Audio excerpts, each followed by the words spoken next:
Bonjour à tous, très heureux de vous retrouver pour une nouvelle étape du Grand National du Trot. C'est la troisième déjà sur l'hippodrome de Lyon-la-Soie. 16 partants au départ de ce qui sera le Quintet Plus, un joli quintet donc ce mercredi. À étudier ensemble, plein de choses à se dire, des bonnes bases à trouver et peut-être le gagnant, pourquoi pas à vous dévoiler. C'est parti tout de suite, on fait le papier.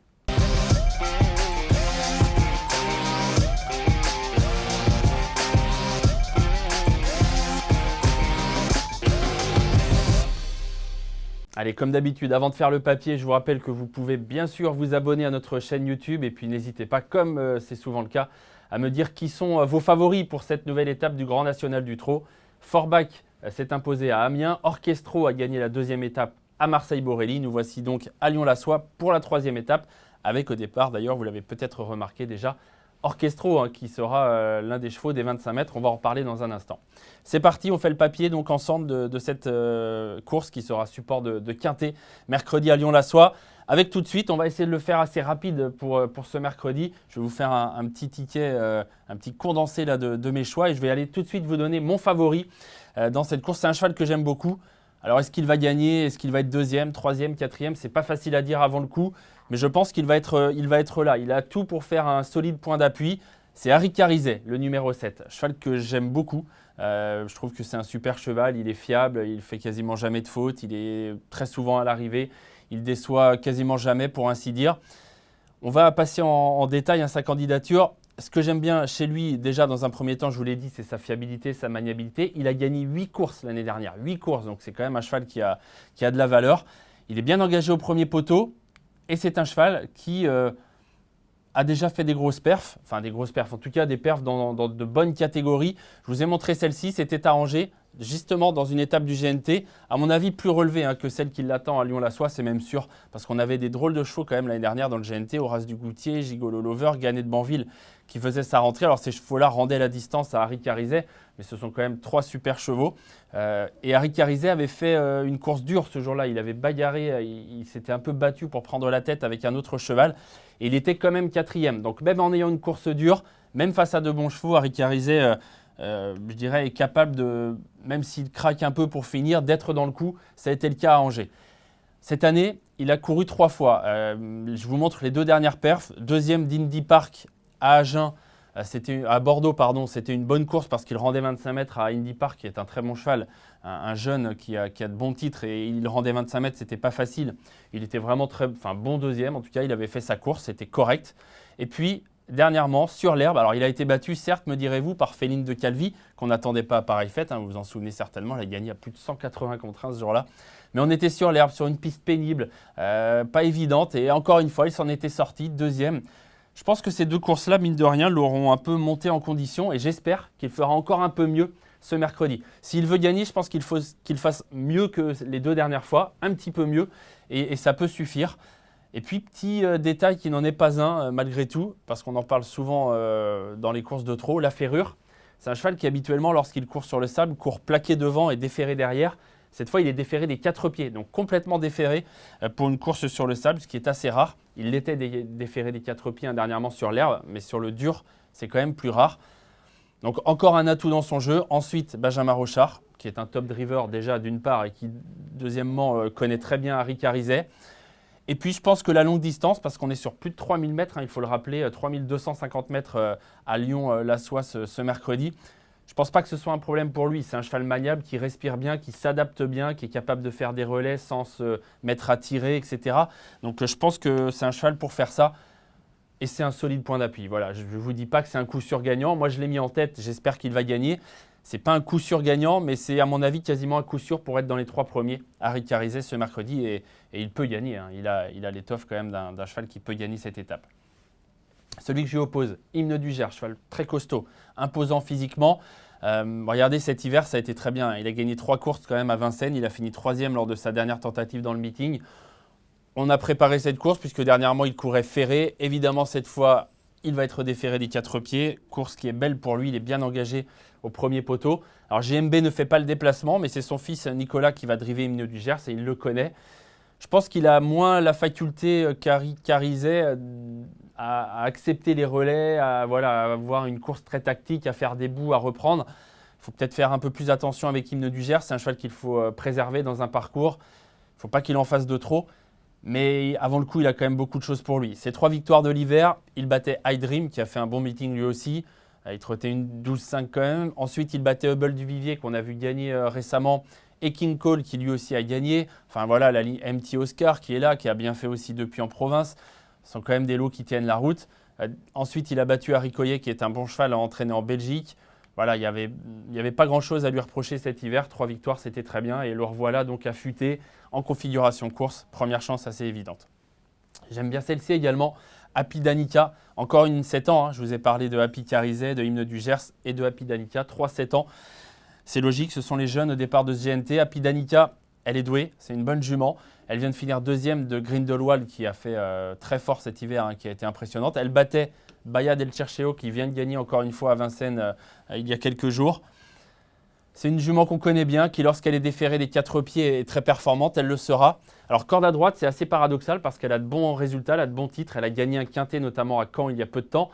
Et pourtant, Alexis Garando nous dit que c'est peut-être pas là où elle est le meilleur. Donc j'ai quand même un petit bémol à ce niveau-là. Pourquoi? Parce que Lyon-la-Soie, j'en ai pas encore parlé, mais c'est une piste corde à droite où il y a quand même notamment un tournant serré. Le tournant qui se situe juste après le poteau d'arrivée est très serré. Il faut avoir un bon droitier pour réussir à Lyon-la-Soie.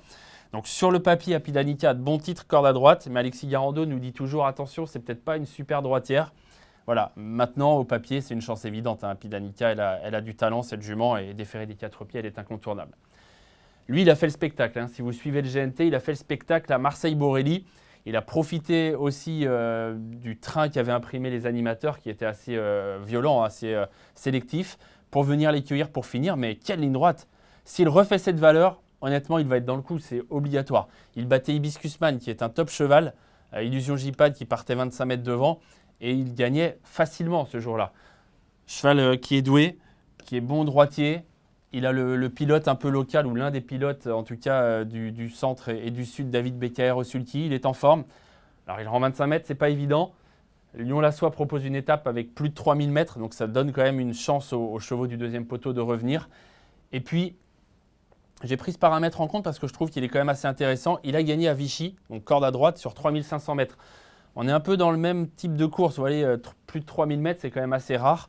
Et il faut savoir s'adapter. Orchestro sait le faire. C'est un cheval qui est sympa dans un parcours. Il n'en fait pas plus qu'il ne faut, mais pas moins non plus. Donc il est un peu au bouton et ça va compter, je pense, dans une course qui peut être tactique avec des relais. Je ne le vois pas gagner à 25 mètres, mais je ne le voyais pas gagner non plus à Marseille-Borelli et ça ne l'a pas empêché de s'envoler pour finir. Mais je le vois dans le coup, je l'ai pris vraiment très haut dans mon ticket. D'ailleurs, je vous ai parlé là en fait de mes 4 bases. Je vais prendre des bases parce que je vais un peu élargir derrière. Il y a quand même, à mon avis, 8-9 chevaux qui peuvent, peut-être même 10, qui peuvent faire l'arrivée du quintet. Donc j'ai dû prendre 4 bases pour pas que ça coûte trop cher et pour faire un quintet à taux plein. Mes 4 bases, donc, je vous les ai données avec les H que j'aime beaucoup. Celui-ci, c'est l'un de mes chouchous, Harry Carizet. Happy Danica, jument vraiment de qualité. Hymne du Gers, qui a beaucoup de choses pour lui avant le coup. Et puis donc, au 25 mètres, je vais tenter Orchestro. On rend 25 mètres à partir de Guilmois-Forgan, dont on reparlera d'ailleurs dans un instant. Mes 4 bases sont là. Et maintenant, je vais aller chercher les associés. Jimco du Roussoir, qui fera partie des favoris. Eric Raffin au sulky, cheval préparé pour ça. Il a couru 2 fois cette année ferré. Il sera déféré des 4 pieds avec Eric Raffin. C'est un super droitier. C'est vraiment sa corde préférée, la corde à droite. Pourquoi je ne l'ai pas mis dans mes bases? Parce qu'il a couru 2 courses de préparation. Je pense que ça va être une vraie course. Voilà, c'est le seul petit truc. Bon, il sera certainement prêt, mais je trouve aussi qu'avec cet enchaînement de victoires là, qui était magnifique l'an passé, j'ai l'impression qu'il a un petit peu, c'est même sûr, il a un petit peu moins de marge. Au gain, il en a pris beaucoup. Il se retrouve face à des chevaux qui sont quand même des chevaux de qualité. Donc il devrait être dans le coup de Jimco du Roussoir. Il fait partie des gagnants potentiels, mais j'ai choisi de ne pas le prendre en base. Ce sera l'un des favoris et c'est aussi pour spéculer un petit peu, pour amener un petit peu de cote. J'aime bien ce cheval-là aussi, Guilmois-Forgan. C'est un top cheval. Monté, il était certainement le meilleur de sa génération. Il a eu des problèmes. Il court essentiellement à l'attelé pour le moment. Il rend 25 mètres. Son entraîneur Pascal Castel s'est attaché les services de Serge Pelletier, l'un des super pilotes du Centre-Est depuis de longues années. Il faut se souvenir qu'à Amiens, il avait été très bon. Deuxième, et Forbach qui avait profité d'une faute pour lui prendre l'avantage au bout de la ligne d'en face. Alors, est-ce qu'il aurait pu battre Forbach ou pas? C'est difficile à dire, mais en tout cas, il était quand même bon deuxième. Il tourne à droite. il est dur, il a quand même des atouts dans son jeu. Il rend 25 mètres évidemment à des 7 ans qui sont des 7 ans de qualité, mais c'est quand même un cheval doué et je le vois bien batailler au moins pour les places dans ce quintet. Guillemot Forgan, qu'il ne faut surtout pas oublier. En plus, la longue distance ne va pas le déranger. C'est un cheval très dur à l'effort. On enchaîne avec un cheval qui, lui, va amener un peu de cote s'il est à l'arrivée. C'est l'autre atout de Jacques-Étienne Tuet qui entraîne celui que j'ai placé en tête, Harry Carizet. C'est Gablou Carizet. Là encore, cheval maniable qui n'est pas embêtant dans un parcours. Sur cette longue distance, ça peut compter. C'est pas un champion, il est moins bon qu'Harry Carizet. Mais à mon avis, Gabi Gelormini qui le drive va essayer de partir, de se mettre à la corde, de ne pas faire d'efforts. Et dans ces conditions, il y aura sûrement des chevaux qui vont un peu décevoir dans ce quintet, comme quasiment dans tous les quintets. Il y a toujours une ou deux surprises. Donc pourquoi pas Gablou Carizet, qui est vraiment hyper régulier et qui peut jouer son rôle pour être 4-5e dans cette course.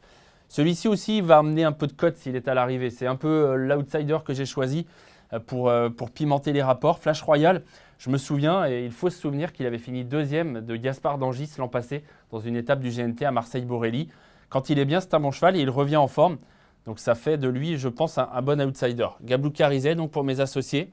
Ginko du Roussoir, évidemment, c'est assez logique. Flash Royal, pour amener un petit peu de cote. Et Guillemot Forgan, dont je vous ai parlé, que j'aime bien lui aussi. Ça m'en fait 4 plus 4.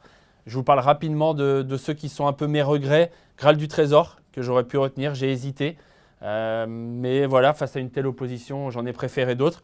Et Fareggio Menuet, qui a des titres sur les longues distances, mais qui je trouve est un peu juste à ce niveau de compétition. Maintenant, il peut être à l'arrivée.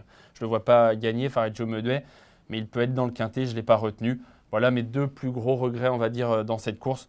Voilà, il peut y avoir d'autres surprises. Un cheval comme Eberton, parfois, crée de grosses surprises. Mais j'ai fait mon choix. 4 bases et 4 associés avec un Harry Carizet que j'ai placé en tête, le numéro 7, devant le 10, Hymne du Gers, le 9, Happy Danica, le 13, Orchestro. Voilà mes 4 bases dans cet ordre-là.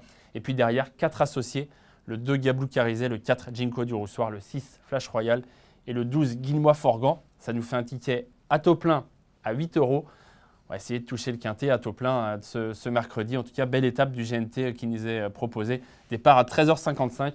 À suivre comme d'habitude, bien sûr, en direct sur Equidia et sur l'application d'Equidia. J'ai fait mon choix, à vous de faire le vôtre. Je vous rappelle encore une fois, donnez-moi vos favoris. Je vais regarder ça un petit peu, voir si on a les mêmes, s'il y a des différences, si certains ont envie de tenter une grosse cote. Et on fera le débrief un peu plus tard. Bon jeu à toutes et à tous, en tout cas, soyez inspirés. C'est tout le mal que je vous souhaite. À bientôt.